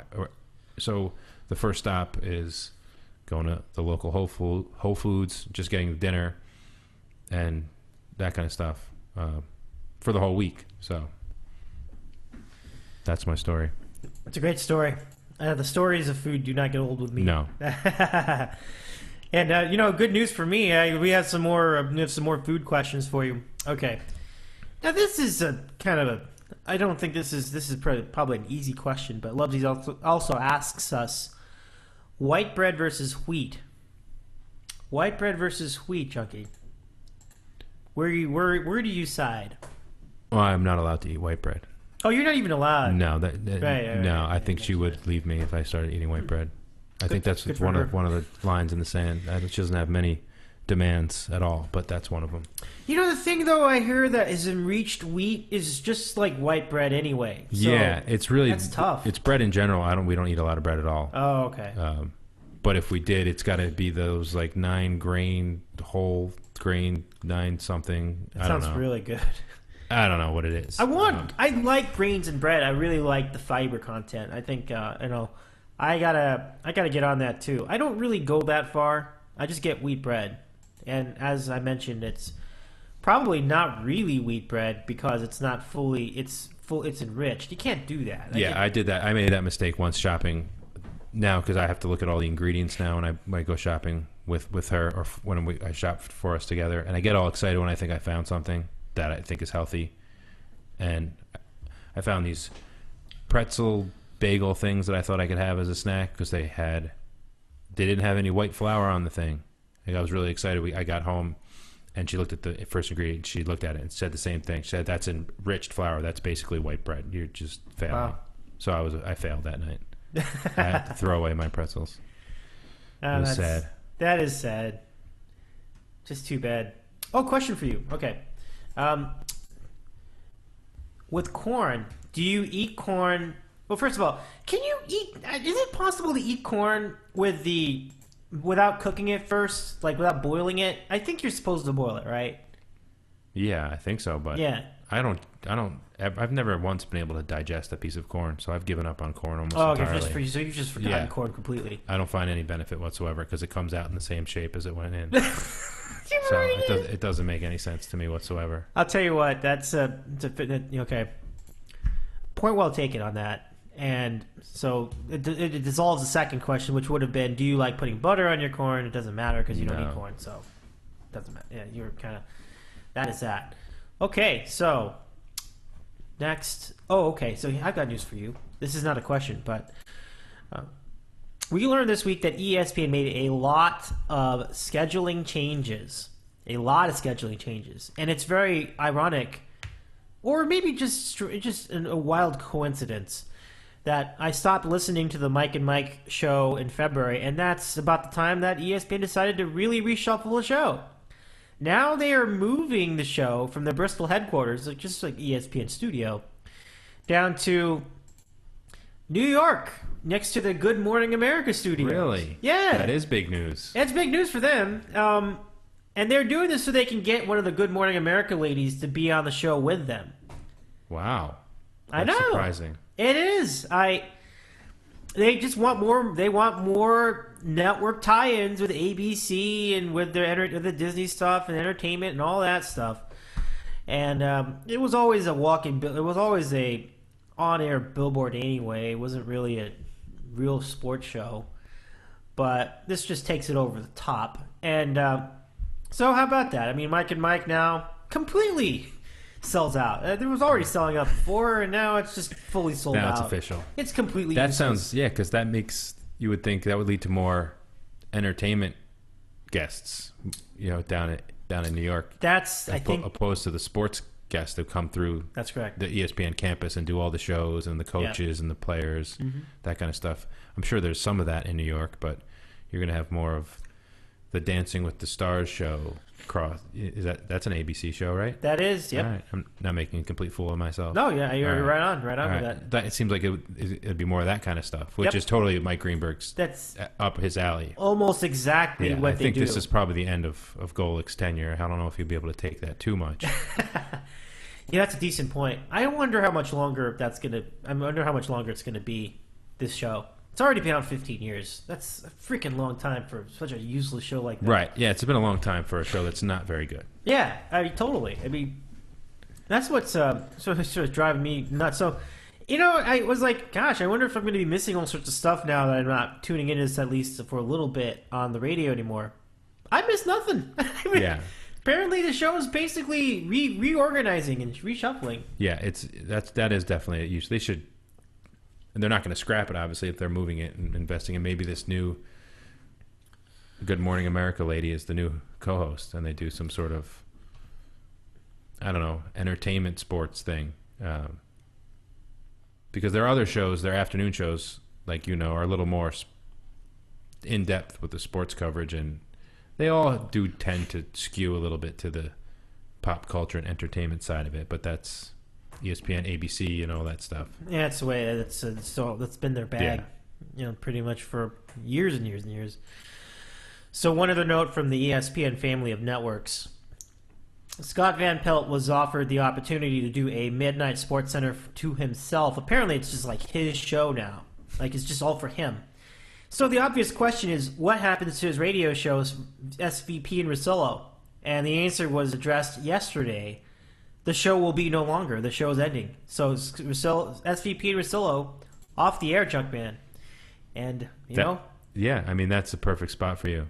It is. Right? It's in the afternoon, I think, right? I think it's, 1 to 4 Eastern? It is, 1 to 4 Eastern. Yeah, I've listened to that every once in a while. Yeah, that's a perfect spot for you to slide in. 10 to 1 Pacific time. And, we had that minor incident with them where I conjectured that they may have taken our idea. Yeah, well, they did. I mean, that's not conjecture. That was obvious. A lot of people did.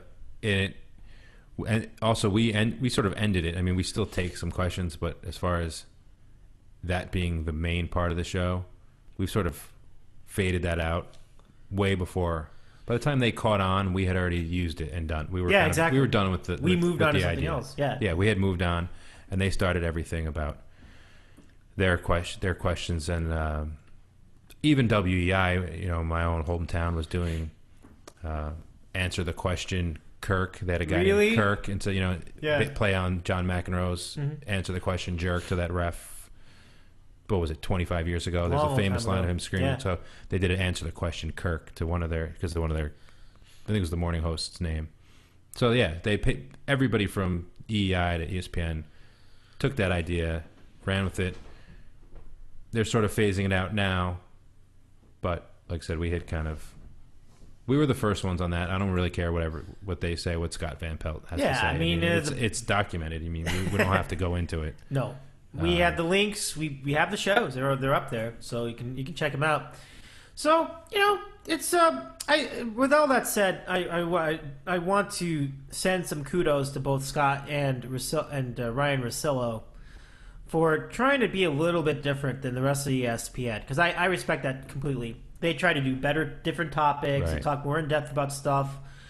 And I didn't listen to it very regularly because, we established that their personality is so low key. It's just kind of really boring, Yeah. To talk about this it's all like this all the time. But anyway, they're trying to keep their opinions a secret. Yeah, it's just almost like they don't really want to get into. No.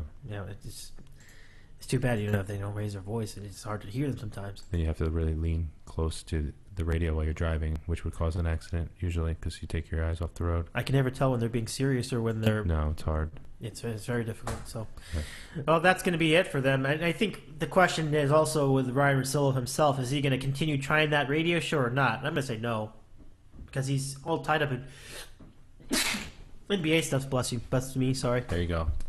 Bless everybody. So then, with that, and then Bill Simmons is leaving ESPN. Basically, I read that story. I did read that he was more or less fired or told not to return. That's it. Or contract not renewed. Not renewed. Whatever the details were. And it's so comical. They're gonna try to keep running Grantland. Are you kidding me? He is Grantland. That's stupid. ESPN is not gonna let that thing's not gonna last. It lost a month without Bill Simmons. It won't. It won't last the summer. That's for sure. No way. I mean, they're probably doing that just to keep everybody employed. Right. Oh yeah, I'm sure they have either contracts with some of the bigger guys that write for them.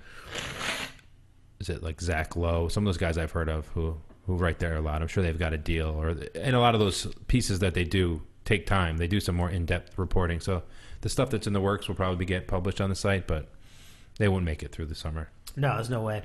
There's no way. So ESPN just really shuffling around the chairs, and I think that just proved positive. These guys are complete clowns and really have no clue with how to recognize and appreciate talent.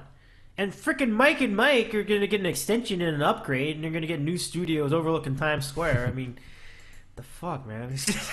And isn't that Strahan's home now too? ABC. Yeah, he's over on Channel 7 over there. Yeah, so they're owned by the same company. Yep, live with Kelly and Michael. I've never seen that show. I'm sure it's fantastic. It's all right. I mean, I've watched it a couple times. It's not too bad. I mean, got younger, so that's good. I'm gonna go quickly get some napkins, and I'll be right back. But Kevin, I'll ask you I'll ask you another question then. Where is the offense in this Grizzly Warrior game? That's a great question. I'm not really sure. Oh, there's one. There we go. Right Finally there. got some points. Yeah. But I think it's more of a media question because the face of sports radio is changing. And I guess my question to you is, does sports radio as we know it today on terrestrial radio, be specific, because I think podcasts are fine, but is terrestrial radio coming to an end? Because I always feel like a lot of the guys that are getting it the best visibility are pretty old. Felger and Maz is probably an exception to that, but the anchors of a lot of these shows are like old guys. So I wonder how much of a future is left for the entire genre of sports radio. Yeah, most of them are. I mean, Felger and Maz are a little older. They're not that young. They try to incorporate usually like the third man in as a younger guy. At least I've noticed. I don't think it's going to end. I mean, because I would think even a young person who's looking to start in that kind of world, if they get a shot at drive time morning in a major city, they're going to take it. They're going to leave their late night show or whatever they're doing on a smaller show to give it a shot. So it's as long as there's always going to be. That's the thing. It's more of the audience changing. The young people now. If that affects the advertisers, the listeners, things like that, it's really, as long as there's people listening and people advertising, they're going to still put those shows out over and over and over again until they get one that works.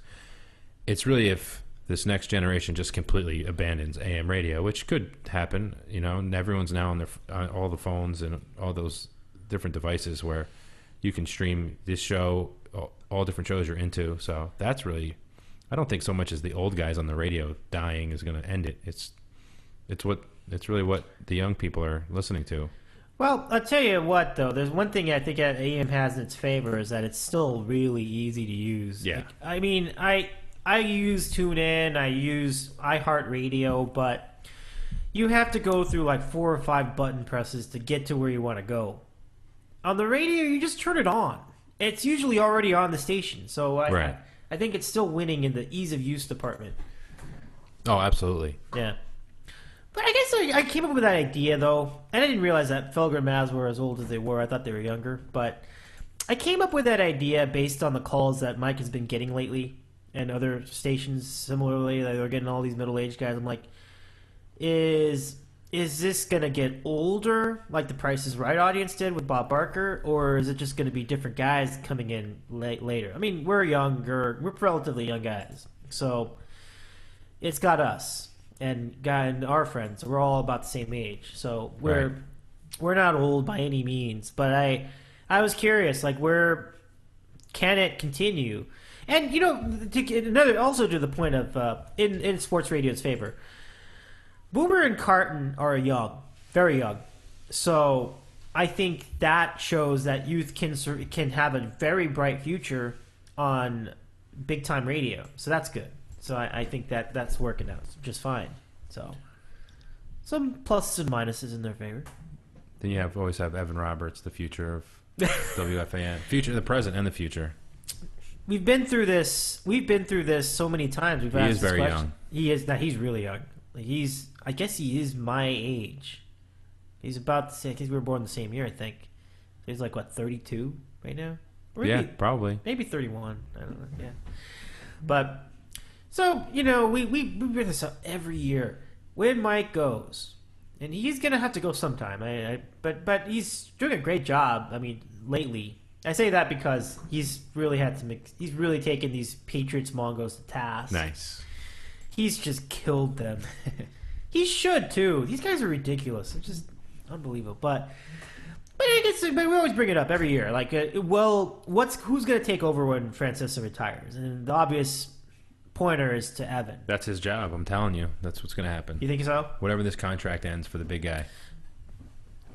You might even see some sort of, the last year, more of Evan Roberts spots on the big guy show. I'm thinking maybe some sort of crossover. But obviously, if he gets another show, Evan Roberts, it's not going to be with Joe Benigno because that guy's too old. Right, especially a major drive time show in a market like that. They're not going to put him in that kind of an environment. It wouldn't last a week.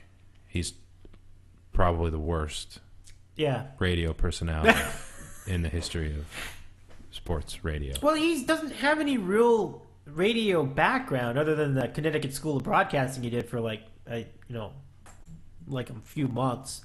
I always think of that. I think it was Billy Madison when the guy they do the thing on the stage at the end, and the guy says, "Everyone in the audience is now dumber for listening to that."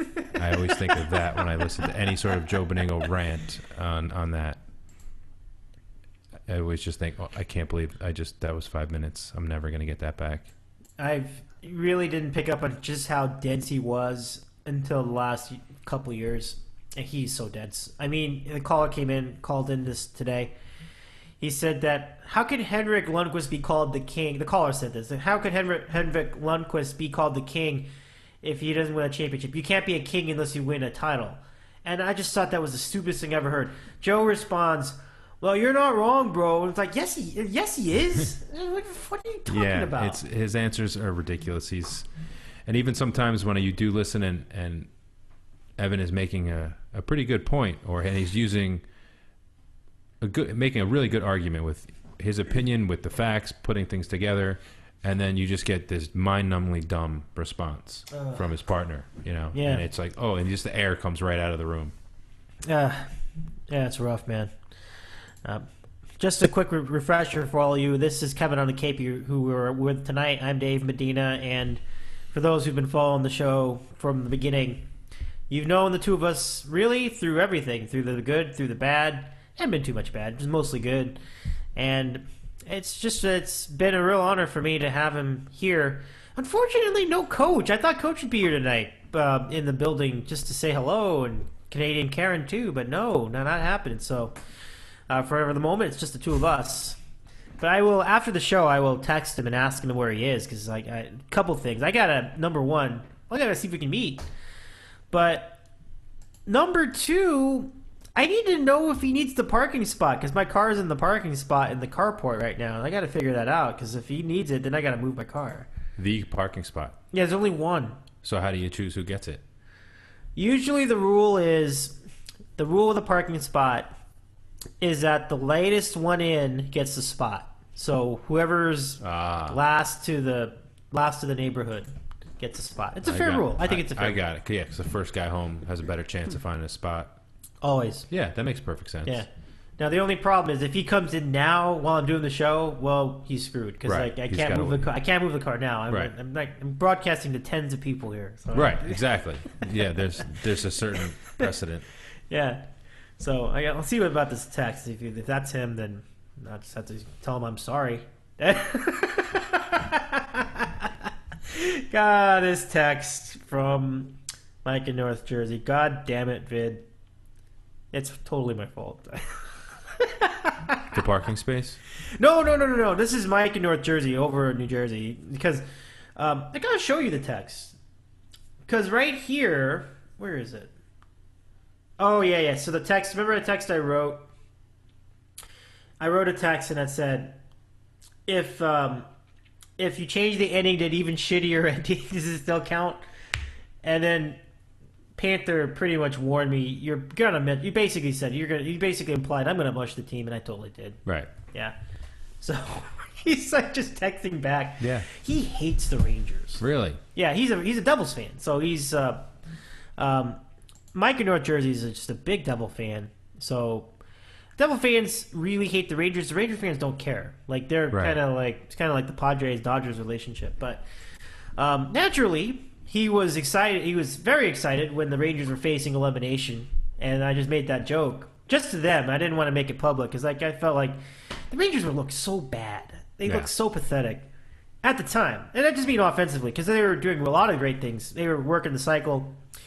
They were very fierce defensively, and Lundqvist was playing great, but the scoring was not there. And so I'm like, man, I guess you could change the ending to a worse ending if you know, but I didn't want to rub it in on anybody. I'm just I kind of kept it to myself for a while, and then I texted like these guys, and I kind of knew.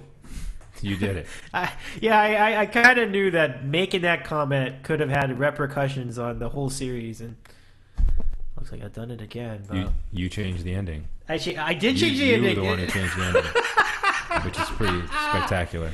That is great. Oh man. So, but that's the beauty of the Stanley Cup playoffs. Absolutely. Anything can happen. Things can change on a dime. So even if you're up 3-0, it doesn't really mean a whole lot. So anyway, let's get to one other topic from the NBA. The Clippers. I do want to bring this up because they're the local team in action right now. Yeah. Ducks too, but the Clippers are probably the bigger deal here right now. First of all, great job out of them in this series. They've done a great job holding down the Rockets. Not last game, but the 3 games before. No, the 4 games before. Just a great job. And so it comes down to tomorrow night where the Clippers will try to put it away at home against the Rockets. Dwight Howard doing nothing in this series, of course. As we've come to expect from him when the pressure is on. He certainly wilts like a flower. So yeah, I got to give them some propers this time. They've done very well. Now let's see if they can finish it, and we'll find out tomorrow night. So, go ahead. No, some guy just did a full-out split. Oh, man. That looked like it hurt. Yeah, that's not going to be pretty. Not good. From the Grizzlies game, the Warriors are up 49-41. Oh, let me switch the camera. The Warriors are up 49-41 on Memphis as we head into halftime. So The Warriors turned that around somewhat. Now they're up by 8, Yep. so we'll see if that carries over into half number 2.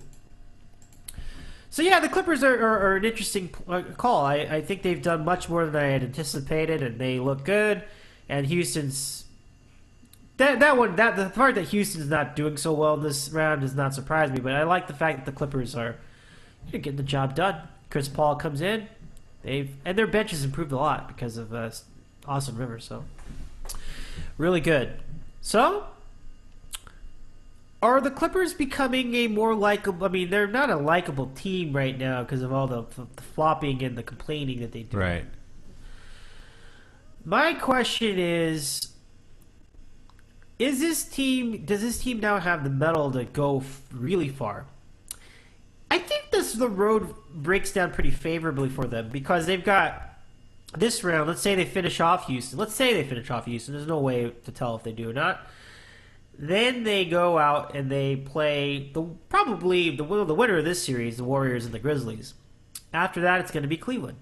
Yeah, I'm just going to say it's Cleveland. I'm not going to mush that. That's not mushable. But well, maybe it is. I mean, it's been a close series with Chicago, right? Yeah. Nothing is non-mushable. I'm certainly pushing the limits. Yeah, you're pushing it, but that's. I got you.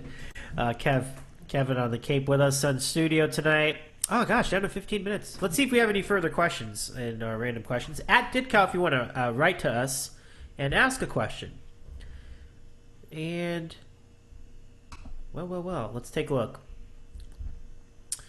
Nothing in the queue, but I will look at the text message box, see if we have anything else. As far as I have this text in from Captain Jared Piscataway. He writes that you and Junk Man are awesome. Please pass it to Junkie and tell him I said hello. Nice. So hello from the Captain. Hello, Captain. Oh, how are you, sir? Switch the camera. I keep That's messing a up. good kid. Yeah. He must be pumped. He must be pumped. Seeing, well, I mean, I think we all are naturally pretty excited to see you here on the show. I know a lot of the listening audience was wondering what you look like. I've never really seen you. Oh, no, I didn't mean he must be pumped to see me. He must be pumped because no one would be pumped to see me. He would be pumped that his team is doing so well. Oh, the Yankees. Yeah, I have no ego. I don't think he cares what I look like. His Yankees are doing well. You know, I find I don't know why I have a cold, but anyway, for the Yankees, yeah, you would think that, but he seems to be acting like they're below 500 again. Yeah, it's all right. That's what happens. He's a true nutcase fan. You know, it's for better or for worse. Right. That's who he is. You gotta love him for it. Yeah, I mean, he doesn't do it any other way. Right. And you gotta give him a lot of respect for that. And it's not fake. He didn't just show up. Right. 2 years ago or when they started doing well. He's been there for a while. Well, I mean he's young. He but grew still. up when they were good. Right, but I understand. But you're right. I mean, he stayed with it. Right. I mean, the last 2 years, he's watching every game, Yep. even when they were terrible. Yep. That's impressive to me. I mean, I would not watch every game if they were that bad. Right. He knows the guys in AAA and AA and that kind of stuff. He knows what he's talking about. Yeah, he does. That's what separates him from a lot of guys. Absolutely. Who would have who would really be let's say passionate about the Yankees. That's a big difference. He knows his baseball. He really. Oh knows. yeah, he knows especially the American League. Yeah, I mean, he really can, good. He can go toe to toe with anybody on all those American League teams. Dave's having a little nasal issue right now, everybody. He'll be back in just a minute. I think I just mushed my health. Nice. I guess. It's not like I'm not sick right now. It's just I got the sniffles or something. It might be an allergy of some sort because I don't could be feel allergic. bad. You could be allergic to me. No, it's possible. I don't think that's it. But my apologies, everybody. I didn't mean to go all nasal on you guys, but here we are. So yeah, the Yankees are doing pretty well, though. I mean, Captain doesn't think it's going to last. But I felt forever that their pitching has been good. At this point, it's the bullpen. Their starting rotation doesn't look very hot. CeCe looks spent. Yeah, he's finished. I told you. I mean, you could have. when you sign a big contract like that, that's inevitable. Like, you're going to end up wasting a lot of it. It's so much money. Oh, the back end of those deals, forget about it. I mean, you hope the front end they do all right. Yeah. You know? Yeah. The Cubs put a lot into our old buddy John Lester, who's doing a little better now. But, I mean, you know, the last 3 years of his deal, he's going to be, you know, down to 86, 85 miles an hour, just sort of trying to get through these games, get through the 6th, 7th inning. Who knows if he can learn how to pitch a little differently as he gets older, but I doubt it. Plus, he can't throw to first base, which is kind of weird. That's weird. I didn't notice that. I never noticed that. He's not a good pickoff thrower. He's horrendous. You haven't seen any of this? I may have just forgotten about it. He's airmailed a few into the Wrigley Field. Oof. Yeah, like that first section. He hasn't gotten it to the mezzanine section yet, but I mean that's coming. Yeah. Wow. Nutty. Remember when everybody was talking up the Cubs? They were all betting on the Cubs. And how are they right now, Junkman? I think they're okay. They're probably in the middle of the pack. They're 500, or maybe a game or two under. Okay, that's better than I thought. I think I'll be honest, maybe that's better 15 and 17, something like that. I'm not exactly sure. 18 and 15. Oh, even better than I thought. That is even better. Yeah. You basically had it, but you had to just reverse the numbers. All right, so, okay. Props to the Cubs. But now we know that the Cubs are going to be good soon. Like next year, they're going to be very good. But winning the World Series, let's calm down. Now, I don't know. For the Mets, I think are actually the real deal because their pitching is seriously great, and their lineup. I don't know. You might have a better idea than I would about the lineup, but I think it's all right. Yeah, it's a National League lineup. It's fine for what they've got going on. They'll be fine. I think the Cubs will be fine too. Yeah. Your Dodgers out here have health notwithstanding, have the big guns in the lineup. But as far as the rest of the league goes, it's not very heavy with sluggers. So it's these pitching-rich teams have got as good a chance as any. Yeah, I think you would almost prefer to be that team because the Giants have won 3 World Series in the last 5 years. The Dodgers have not won any World Series in those years. And so it's really about the pitching and the defense and timely hitting. And that's why I like this year's Dodger team even better than last year because this year's team has more balance in their hitting, in their lineup. It's not just sitting on home runs. There are guys that can hit the ball and play, that can just get the ball and play. They can just get it, just put it wherever it needs to go. And I was reluctant to get that Jimmy Rollins deal worked out. He looks awful right now, but I still think it was a decent play. He's got to rebound at least a little bit from that 162 or 192 he's hitting right now. Yeah. He'll be fine. Kendrick was a nice pickup. And I know that everyone's talking about D. Gordon's hot start. It's a hot start. I think he will level off, and I think Kendrick will stay where he is. He's doing pretty well. Yeah, I think you got a good beat on that one. Yeah. And you know what's great? Jock Peterson has really, really come of age in just his second full season. Maybe not even that. Like his first full season starting with the Dodgers. I mean, it's really great. And because of that, they can withstand like guys like Crawford and Puig not being in the field. And Andre Ethiers had a very good start this year as well. So they don't miss Matt Kemp at all at the moment. Really good. Yasmani Grandal, who was traded for Matt Kemp from the Padres to the Dodgers, is doing tremendously.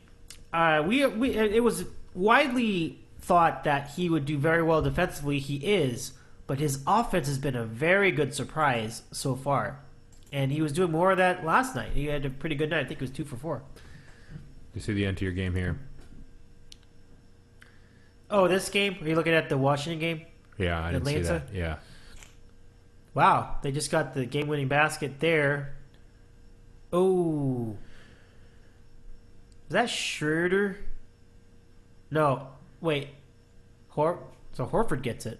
Oh, wow. Yeah. Atlanta leads series 3-2. Atlanta wins that game. Yeah.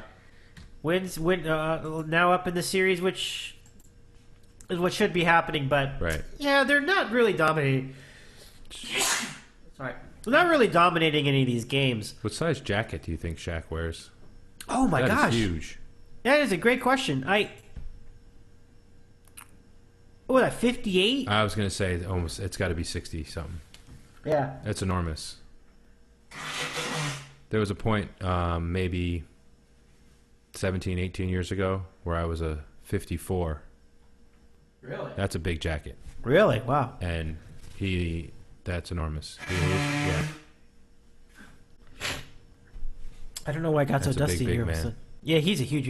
You know, he took a spill. He actually fell down the other day. Yeah, he fell down off the chair in the studio the other day. Really? And I'm like, that floor ate it. Wow. Yeah. That's a good one. I don't know if that was. It seemed like it almost seemed staged, like how much he fell. Like he really came off the floor, came off the chair. Like he was just spilling out on the floor. He leaped down on the floor backwards and fell. Wow. Yeah, pretty nuts. So, oh wow, we're down to the last 5 minutes. So Look at that. Wow. That flies. just like that. Yeah, we had our ebbs and our flows, and we want to thank everybody for coming in with the random questions tonight. It really was great, and although it wasn't a huge amount, we certainly got some great questions, and we thank you for that. We hope you continue to support the program and send along more questions of the same. You can do it throughout the week, too, at DITCOW. You can follow us right here on Twitter. We invite you to subscribe to our program, and we want you to check out our website, too. It's really, really a good time. So let's go to Junkman. Final thoughts as we close it up for our evening and then carry on our evening in other off the air with other stuff. Any last words? Anything else you wanted to add before we close it up tonight? No, I mean, I just really have been thinking for the last 4 or 5 days that Randy Newman was right. I do love LA. Cool. I mean, it's been a ride. LA, I mean, California itself, it's been a ride. I've loved it every minute. Junkie, it's the privilege is all mine. I want to just thank you again for just a tremendous program and all the fine years that we've been doing this program together. Thanks so much. Let's continue more of the same. I can't wait to have you back. Yeah, well, I'm saying it's going to be tough. The next, we might have to call in some of our boys to fill in here and there. You know, Tom and Andy and our buddy in New Jersey, good old captain, to kind of get us through the next 2 months of this busy time. I know for a fact you're going to like this one. 2 Wednesdays from now, I'll be in Wrigley Field. So get out of here. That'll be good. So nice. I mean, we could do a call in. You know, I could check the toilet situation to see how it's improved from opening day. We could do a live report. That's a good point. That's a good idea. So yeah, it's Boulder next week and Chicago the week after. So our off day will be spent in Wrigley Field. I'm almost positive that's a Wednesday. So that was pretty much the only thing when she asked me, "Is there anything you want to do at some point?" And I was like, "Well, I would have gone to a game in any city, but I'm like, if the Cubs are in town, we have to go to Wrigley Field." Oh, that's true. That's the best. So yeah, it'll be a little difficult the next few weeks show wise, but I'm sure some of the guys will help, and I'll definitely be around. Okay. At least a few times the next 2 months. Really, I mean, we go through early July. So cool. Well, I just want to wish you a great tour. And as we mentioned, we will do our best to fill your shoes. They're impossible to fill completely, but we'll certainly be happy to wish you well. And we look forward to hearing from you as you go through these great destinations. Yeah, absolutely. And you will hear from me every week, at least in some capacity. Okay. Sounds good. Well, for now, take it easy, Junkman. All the best. You got it, brother. All right. Well, that's it for our show. Thanks once again, all of you, for tuning in. Thanks to Kevin on the Cape. And thanks to all of you who are subscribed to the program. Way fun tonight. That's about it. I can't say much more. We're going to go get some drinks and beers. Have a great weekend, everybody. We'll see you next time.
10 seconds.